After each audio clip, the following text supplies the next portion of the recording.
saludable.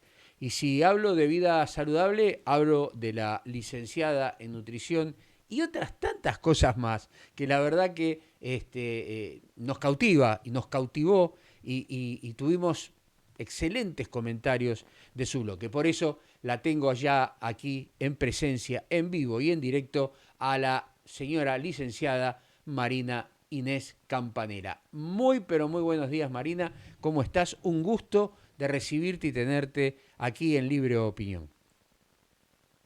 Buen día, Carlos. Buen día, audiencia. Hoy es nuestra segunda charla. La primera que hicimos tenía que ver con la importancia de los líquidos. Y en esta oportunidad me gustaría dejar un mensaje y una reflexión en relación a el tema de las harinas. Es un tema muy controvertido porque las harinas forman parte de muchos de los alimentos que nosotros comemos habitualmente y se está hablando mucho si hay que comer, si no hay que comer, cuánto comer por día o por semana. Entonces, voy a dar un bosquejo de para qué sirve la harina y en el caso de las enfermedades o de las alteraciones que existen en el cuerpo, cómo saber cuando estamos teniendo un ingreso de harinas excesivo a través de los síntomas corporales, dado que nosotros a veces no hacemos la asociación entre lo que comemos y cómo nos sentimos. Es como si estuviera separado, como que el malestar en el organismo no tuviera que ver mucha relación con la ingesta de los alimentos. Entonces, cuando hablamos de la harina que viene de un grano, el grano de trigo que tiene una capa externa, que tiene muchos nutrientes, fibra, y la parte interna, que es donde se encuentra el almidón, algunas proteínas, algún germen, si esa harina se muele, no hay ningún inconveniente. Es una harina integral y aporta vitaminas y minerales, y entonces ahí no hay conflicto. El conflicto empieza con las harinas blancas, con las harinas refinadas, con aquellas que han entrado en la industrialización, se les sacó la capita, se les sacó el germen y solamente quedó el almidón. Entonces, cuando se hace la molienda y se manufactura, pierde todo el principio nutritivo, pierde toda la nutrición que le puede servir al organismo como un alimento que es útil. Útil porque cuando algo es útil tiene vitaminas, minerales o tiene agua, y aquí no hay nada de eso. Entonces, cuando una persona viene a consulta, por ejemplo, porque está resfriado y resfríos a continuidad, o porque tiene catarro, o porque tiene picazón en la piel, en el cuello, en la cabeza, en las extremidades, todo eso es exceso de harinas que producen alergias. Cuando nosotros tenemos un tema de que no nos sentimos bien a nivel digestivo, por ejemplo, tenemos ardor o tenemos fermentación o iniciamos el día con la panza chata y a lo largo del día vamos generando como un abultamiento, o cuando tenemos dificultades para mover el intestino, ¿saben lo que pasa? Muchas veces tenemos que revisar cuánta harina blanca estamos comiendo en el día. Uno de los temas más fundamentales por el cual se hace esta columna saludable es la advertencia de que cuando se comen muchas harinas blancas genera descalcificación, desmineralización. O sea que si estamos hablando de personas que tienen osteopenia, osteoporosis o que tienen como cansancio muscular, en todos esos elementos, en el hueso, en la formación del hueso o en la contracción del músculo, se necesita calcio. Y cuando una persona come harinas blancas, compite con la absorción del calcio. Entonces, a nivel inmunológico, una persona que tiene urticaria, picazón, a nivel inmunológico, la harina blanca no va. Si tenemos temas digestivos o temas de intestino, la harina blanca no va. Si tenemos un tema de dolor muscular, a veces nos duelen las piernas, sobre todo a las mujeres, o tenemos inflamados los tobillos, lo que tenemos que revisar es cuánta harina hemos comido en las últimas 48 o 72 horas. Entonces, una de las cosas importantes cuando un paciente viene al consultorio es cómo puedo hacer porque la harina es rica.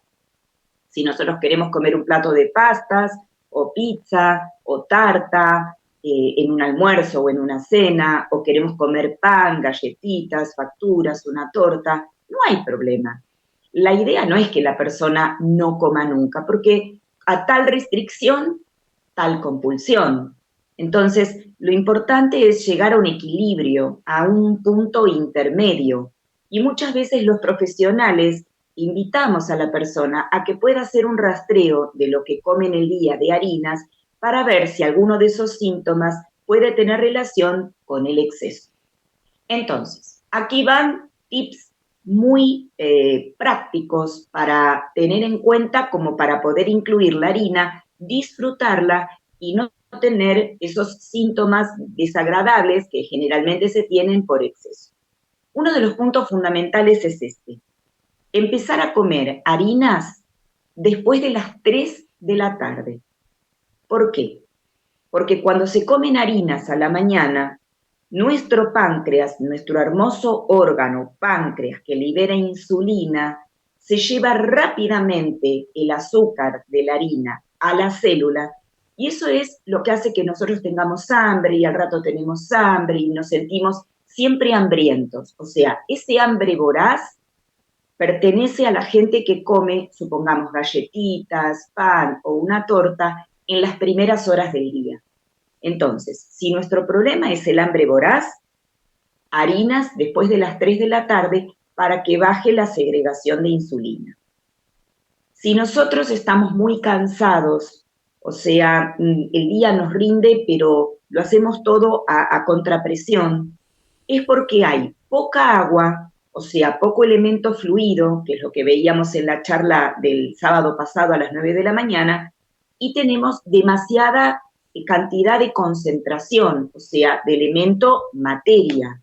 Entonces, lo que podemos hacer es, si yo me como una tostada, le pongo una fruta, una manzana, una pera o un vaso con agua.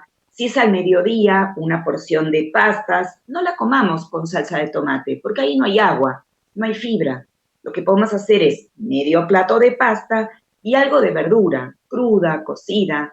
No sé si la gente conoce lo que es un chop suey, un ratatouille o una ensalada de vegetales. Aunque resulte rara la combinación, es un equilibrio perfecto, perfecto. Comer algo de harina con algo de verdura cruda, con algo de fruta cruda o algo de agua. Otro tip importante es, los niños que tienen 3 o 4 meses, a veces el cuidador, la mamá, el papá, los hermanitos, la abuela, le ofrece una galletita como para que vaya empezando a masticar y a tener un ablandamiento, o sea, para trabajar la encía.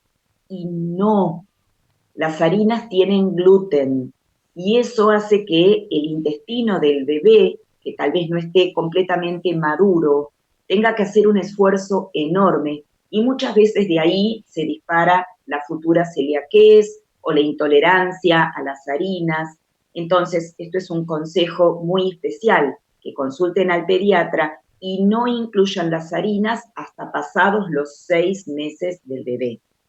Entonces, ¿qué cosas podemos hacer para poder incluir la harina sin que nos genere un deterioro? El primer punto, supongamos, a una tostada, que es como algo que no tiene oxígeno, que no tiene agua, o sea, se llamaría como un elemento muerto, le podemos poner palta, lechuga, tomate, en vez de ponerle queso blanco y mermelada.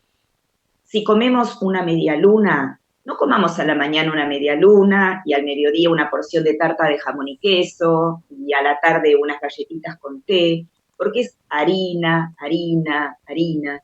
Entonces, tratemos de mechar que si hay una ingesta de harinas, cuidemos que el resto del día tengan otro tipo de alimentos, legumbres o granos enteros o carne, pollo, pescado, en fin, eso será según el plan alimentario que pudiéramos organizar para esa persona. Pero estos son los tips más importantes. La osteopenia, la osteoporosis, el sobrepeso, la hinchazón del cuerpo, el resfrío, la constipación, son puntos importantes a tener en cuenta para revisar cuánta harina blanca estoy comiendo. Este sería el mensaje para hoy. La verdad, completísimo, ¿no? Por eso no te interrumpí al respecto. Y decime, dentro del tema farináceo sabemos que está la gente que no puede consumirla porque me refiero a los celíacos, ¿no? ¿Cuáles son las consecuencias de una persona que no sabe que es celíaca y consume harina, por ejemplo? Y cómo puede solucionar el tema y cómo puede de alguna manera descubrir que es celíaco. Porque son preguntas, hay gente que no Claro. sabe, ¿eh? Claro, en general las personas que son celíacas tienen trastornos digestivos, tienen temas en el pelo, se les cae el pelo, tienen temas en la piel, pero temas importantes que se evidencian, que se notan específicamente. La persona no se siente bien, no tiene vitalidad, no tiene ganas de hacer cosas. Y entonces ese es el primer punto, que cuando consulta al médico y se hace un rastreo, una anamnesis, lo primero que se detecta es si tal vez no tenga alguna intolerancia al gluten. El trigo, la avena, la cebada, el centeno, son todos elementos que se le quitan a la persona. Pero esto ya sería más un tema clínico. La idea de hoy es poder tomar o sea, lo que está diciendo Carlos es sumamente interesante. Esos síntomas ya hacen que la persona necesite consultar porque realmente no funciona en el día. Igual que cuando un paciente tiene hipotiroidismo, se siente mal y por eso con urgencia va al médico hasta que se hace una biopsia o se hace un análisis de sangre y se puede detectar y a partir de eso se hace un plan alimentario personalizado y específico donde se le enseña qué cosas sí y qué cosas no. La idea de esta charla es concientizar a la población de que síntomas comunes que no tienen, que la persona no es que se siente enferma, pero no se siente bien, cuando está hinchada la persona, ese es un tema donde hubo mucha harina en proporción con el líquido. Y ese ya es un signo importante como para revisar la organización y la cantidad de veces que ingresan los hidratos de carbono en el día de una persona común y silvestre. Bien, Marina, muchísimas gracias. Vamos a contar contigo el sábado que viene, ¿no? Después te tomás unas vacaciones, me parece bárbaro. Vamos a seguir con esta columna con otro profesional y cuando vengas de las vacaciones bien fresquita y renovada, obviamente sos número puesto aquí en Libre Opinión. Eh, Gracias, Carlos. much- Gracias, audiencia. No, los agradecidos somos nosotros y el equipo de Libre Opinión de contarte dentro de nuestro team, ¿eh? Y que tengas un muy buen fin de semana y Dios mediante el sábado nos estaremos encontrando y ya le digo a la audiencia que a partir del sábado ya está el estudio, o sea, estaremos en estudio, algunos saldrán telefónicamente por compromisos, otros estarán compartiendo la mesa en ese ida y vuelta hermoso que tiene la radio. Esto es virtual, es de a uno, tal vez de a dos o de a tres, pero no es lo mismo compartir una mesa en una radio. Realmente, la radio tiene esa magia, llamémosle de alguna manera, que no tiene un estudio de televisión. Y lo digo sin ningún tipo de estar resentido contra la televisión, todo lo contrario.